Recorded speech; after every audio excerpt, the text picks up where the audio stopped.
Kenapa anak broken home rentan terhadap depresi? Perpisahan yang terjadi pada pasangan suami istri sebenarnya bukanlah keputusan yang mudah bagi keduanya. Bagaimana tidak? Keputusan yang akhirnya dipilih untuk memutuskan ikatan kasih yang telah dijalin dengan penuh kisah itu mesti dilepaskan begitu saja. Pasangan yang memutuskan untuk memilih perceraian sebagai penyelesaian suatu masalah terkadang lupa bahwa ada seorang anak yang mesti dilindungi dengan penuh cinta dan kasih dari orang tuanya. Dalam perceraian, tidak dapat dipungkiri bahwa seorang anak adalah korban dari keadaan perpisahan kedua orang tua. Seorang anak yang tumbuh dengan bayangan keluarga broken home, terkadang memiliki ingatan yang lekat di kepalanya tentang kejadian-kejadian yang menjadi sebab kedua orang tuanya berujung pada perceraian.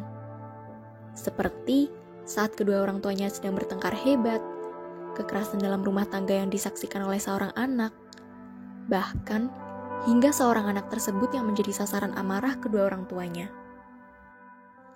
Lalu, apakah benar bahwa seorang anak broken home rentan terhadap depresi? Umumnya, seorang anak yang tumbuh dari keluarga broken home memiliki kondisi di mana merasakan stres yang dapat berujung depresi. Diawali dengan fase di mana seorang anak merasakan luka batin yang teramat dalam, hingga memicu kemarahan, kecemasan, hingga ketidakpercayaan dari diri seorang anak tersebut. Hadirnya perceraian dalam hidup seorang anak merupakan situasi yang bisa sangat menakutkan dan membingungkan. Seperti yang pertama, anak-anak yang sudah mulai beranjak dewasa dan membawa bayangan keluarganya yang tidak utuh, membuatnya khawatir dalam segala bentuk hubungan antar manusia yang akan dijalin oleh dirinya. Sebab, bayangan perpisahan yang bergumul di kepalanya selalu mengisyaratkan bahwa perpisahan yang terjadi adalah kesalahan yang dibuatnya. Yang kedua, seorang anak yang tidak tinggal bersama utuhnya kedua orang tua memiliki banyak pertanyaan di kepalanya tentang mengapa ayah dan ibu tidak tinggal bersama? Rasa cemas akan hilangnya sosok dari salah satu orang tua menjadikannya kekurangan kasih sayang yang semestinya ia rasakan.